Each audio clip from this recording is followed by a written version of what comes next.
भोपाल से प्रस्तुत हैं प्रादेशिक समाचार। नमस्कार, समाचारों के साथ मैं जितेंद्र रघुवंशी। पहले मुख्य समाचार। 3 स्वरोजगार योजनाएं बंद, 80,000 लोगों की सब्सिडी रुकी। सरकार के इस कदम से बैंक खासे परेशान। आंगनबाड़ी कार्यकर्ताओं को 1500 रुपये और सहायिकाओं को 700 रुपये बड़ा मानदेय मिलेगा। मिलावट से मुक्ति अभियान में 60 पर FIR और 11 पर रासुका। और राज्य सरकार द्वारा स्वरोजगार योजनाओं को अधिक कारगर बनाने का निर्णय। नए ढंग से स्वरोजगार योजनाएं बनाने की प्रक्रिया प्रारंभ। अब समाचार विस्तार से। मध्य प्रदेश सरकार ने मुख्यमंत्री शिवराज सिंह द्वारा कृषकों के बच्चों के लिए शुरू की गई 30% तक के अनुदान वाली स्वरोजगार योजना सहित 3 योजनाओं को अचानक बंद कर दिया है। इन योजनाओं में स्वरोजगार और उद्यम लगाने के लिए बैंकों से कर्ज लेने पर मध्य प्रदेश सरकार अनुदान के साथ बैंक की प्रचलित ब्याज दरों में 6% तक की सब्सिडी देती है। प्रदेश सरकार के लघु, सूक्ष्म और मध्यम उद्यम विभाग के सचिव ने प्रदेश की सभी बैंकों को पत्र लिखकर 2 टूक लहजे में कहा है कि वे इन 3 योजनाओं में एक भी आवेदन अनुदान या फिर सब्सिडी के लिए ना भेजें। बैंकों के पास इन 3 योजनाओं में कोरोना काल में अलग अलग वजहों से नौकरी गंवाने वाले करीब 80,000 लोगों ने लोन के लिए आवेदन किए थे। इसके बाद बैंकों ने अनुदान और ब्याज सब्सिडी की स्वीकृति के लिए प्रकरण राज्य सरकार को भेजे थे।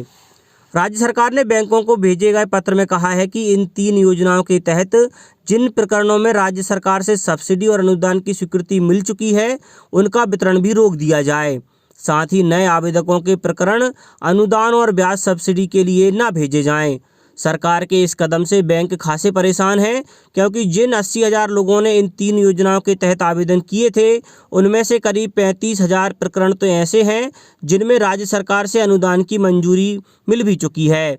राज्य सरकार की उच्च पदस्थ सूत्रों ने बताया कि हर साल इन 3 योजनाओं में राज्य सरकार करीब 800 करोड़ रुपए का अनुदान और ब्याज सब्सिडी देती है। लेकिन इस बार कोरोना के संकट और प्रधानमंत्री स्वनिधि में राज्य सरकार द्वारा दी गई 4,000 रुपये की अतिरिक्त राशि से राज्य सरकार संसाधनों की कमी से जूझ रही है। इसलिए राज्य सरकार ने इन 3 योजनाओं में सब्सिडी और अनुदान में रोक लगा दी है। प्रदेश के 1,80,000 आंगनबाड़ी कार्यकर्ताओं और सहायिकाओं को जल्द ही बढ़ा हुआ मानदेय मिलेगा। राज्य सरकार कोरोना वॉरियर्स की भूमिका निभा रही इन कार्यकर्ताओं को 1500 रुपये और सहायिकाओं के मानदेय में 750 रुपये की बढ़ोतरी करने जा रही है। इस बढ़े हुए मानदेय से हर साल 200 करोड़ रुपए का अतिरिक्त खर्चा आएगा। सरकार इस राशि का आगामी बजट में प्रावधान करने जा रही है ताकि नए वित्तीय वर्ष में मानदेय में वृद्धि का लाभ दिया जा सके। दरअसल 2018 में राज्य सरकार ने आंगनबाड़ी कार्यकर्ताओं और सहायिकाओं का मानदेय दोगुना कर दिया था, यानी मानदेय 5,750 रुपये से बढ़कर 11,500 रुपये हो गया था। तत्कालीन कांग्रेस सरकार ने वर्ष 2019-20 के बजट में कार्यकर्ताओं के मानदेय में 1,500 रुपये की कमी कर दी थी और राशि का उपयोग नई भर्तियां किए जाने की घोषणा की थी। लेकिन वित्तीय वर्ष बीत जाने के बाद भी ये भर्तियां नहीं हुईं। मिलावट से मुक्ति अभियान की कार्यवाही सख्ती से की जा रही है। अब तक मिलावटखोरों पर कार्रवाई करते हुए मिलावटखोरी के प्रकरण में 4,62,48,000 कीमत की मिलावटी खाद्य सामग्री को जब्त किया गया है। लोक स्वास्थ्य एवं परिवार कल्याण मंत्री डॉक्टर प्रभुराम चौधरी ने खाद्य सुरक्षा प्रशासन विभाग के अधिकारियों से कहा है कि मिलावटखोरों के खिलाफ कार्रवाई करने में सख्ती बरतें। उन्होंने कहा कि आम आदमी की जिंदगी से खाद्य पदार्थों में मिलावट कर खिलवाड़ करने वालों को बख्शा नहीं जाएगा। मिलावट से मुक्ति अभियान में की गई कार्रवाई में 60 मिलावटखोरों के विरुद्ध FIR की गई है, जबकि 11 के विरुद्ध राष्ट्रीय सुरक्षा कानून रासुका के तहत कार्रवाई की गई है। धारा 32 में 2,380 मिलावटखोरों को सुधार सूचना नोटिस जारी किए गए हैं। राज्य सरकार ने प्रदेश में संचालित स्वरोजगार योजनाओं को अधिक प्रभावी और हितग्राहियों के लिए अधिकतम उपयोगी बनाने की प्रक्रिया आरंभ की है। सरकार की मंशा है कि स्वरोजगार योजनाएं हितग्राहियों के लिए प्रगति का मार्ग प्रशस्त करें। यह कार्य शीघ्र ही पूरा होगा। इस सिलसिले में विभागीय समीक्षा बैठक में निर्णय लिया गया है कि शीघ्र ही मुख्यमंत्री युवा उद्यमी स्वरोजगार कृषक उद्यमी योजना अधिक प्रभावी स्वरूप में लागू की जाएगी, जो कि हितग्राहियों के लिए कहीं अधिक लाभदायक सिद्ध होगी। इसके लिए 18 दिसंबर तक संवितरित नहीं हुए उक्त स्वरोजगार योजनाओं के प्रकरणों में आगामी आदेश तक संवितरण नहीं किया जा रहा है। कतिपय समाचार पत्रों में राज्य सरकार द्वारा संचालित स्वरोजगार योजनाओं के बंद किए जाने के संबंध में भ्रामक समाचार प्रकाशित किए गए हैं, जो कि तथ्यपरक नहीं है। प्रदेश के इंजीनियरिंग एवं पॉलिटेक्निक के छात्रों को बेहतर प्लेसमेंट देने के उद्देश्य से तकनीकी शिक्षा विभाग और माइक्रोसॉफ्ट के संयुक्त तत्वाधान में 2 दिवसीय आर्टिफिशियल इंजीनियरिंग, मशीन लर्निंग और डाटा साइंस की कार्यशाला आयोजित की गई थी। इस ऑनलाइन निःशुल्क कार्यशाला में प्रदेश के लगभग 40,000 छात्रों ने भागीदारी कर आधुनिक कोर्स को समझा और उसकी बारीकियों को सीखा। इंजीनियरिंग के छात्र 18 दिसंबर और पॉलिटेक्निक के छात्र 19 दिसंबर को इस कार्यशाला में शामिल हुए। आदिम जाति कल्याण मंत्री सुश्री मीना सिंह ने कहा है कि प्रदेश के नगरीय क्षेत्रों में नागरिकों को बुनियादी सुविधाओं को पूरा करना राज्य सरकार की प्राथमिकताओं में है। मंत्री सुश्री मीना सिंह शनिवार को उमरिया में करीब 85 लाख रुपए की लागत से नवनिर्मित चिल्ड्रन पार्क सह ओपन जिम के लोकार्पण के बाद समारोह को संबोधित कर रही थीं।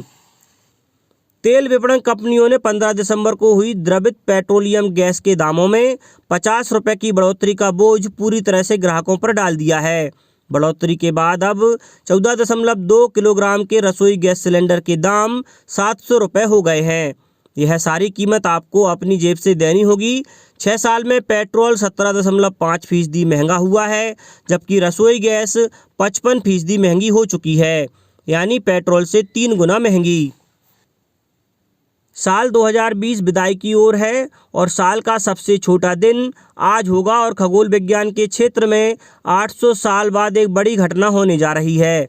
आज साल की सबसे लंबी रात की शुरुआत होते ही सौरमंडल का सबसे बड़ा ग्रह गुरु और विशालकाय ग्रह शनि का आकाश में महामिलन होगा। सूर्य की परिक्रमा करते हुए लगभग 20 साल में ये दोनों समीप तो आते दिखते हैं, लेकिन इतनी अधिक नज़दीकियां सन 1226 को दिखाई देने और 1623 में घटित होने के बाद 2020 में आज ही दिख पाएगी। 1623 में यह घटना सूर्य की उपस्थिति के कारण देखी नहीं जा सकी थी, लेकिन आज शाम इस दुर्लभ घटना को देखा जा सकेगा। अब बात मौसम की। बर्फीली हवाओं से प्रदेश में ठंड और बढ़ गई है। ऐसी कड़ाके की ठंड पड़ रही कि राजधानी समेत पूरा प्रदेश ठिठुर गया। ऐसा सीजन में पहली बार हुआ। सिवनी को छोड़कर सभी जिलों में रात में पारा 10 डिग्री के नीचे रहा। सिवनी में तापमान 11 डिग्री सेल्सियस रहा। इसके अलावा 10 शहरों में तापमान 6 डिग्री से नीचे चला गया। भोपाल में रात का तापमान दूसरे दिन भी सामान्य से 4 डिग्री कम 6.8 डिग्री दर्ज किया गया। उज्जैन में कोल्ड डे रहा। जबलपुर, उमरिया, रीवा जिलों में शीतलहर चली। मौसम केंद्र की इंचार्ज डायरेक्टर ममता यादव ने बताया कि रविवार को वेस्टर्न डिस्टर्बेंस जम्मू कश्मीर और उसके आसपास पहुंच चुका है। इसके कारण ऊंचाई के बादल छाने लगे हैं। सोमवार से अगले 1-2 दिन तक दिन और रात के तापमान में 1 से 2 डिग्री की बढ़ोतरी होने की संभावना है। अब कुछ समाचार संक्षेप में। प्रदेश के उच्च शिक्षा मंत्री डॉक्टर मोहन यादव ने नीमच जिले के सिंगरौली में कहा है कि प्रदेश के 200 कॉलेजों को उच्च शिक्षा के मॉडल के रूप में विकसित किया जाएगा।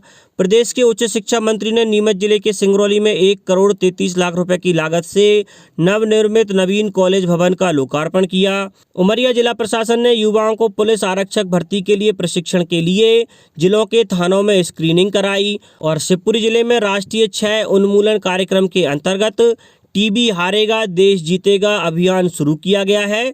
अभियान की शुरुआत मुख्य चिकित्सा एवं स्वास्थ्य अधिकारी ने सतनवाड़ा विकासखंड के ग्राम राजा की मुड़ेनी में की।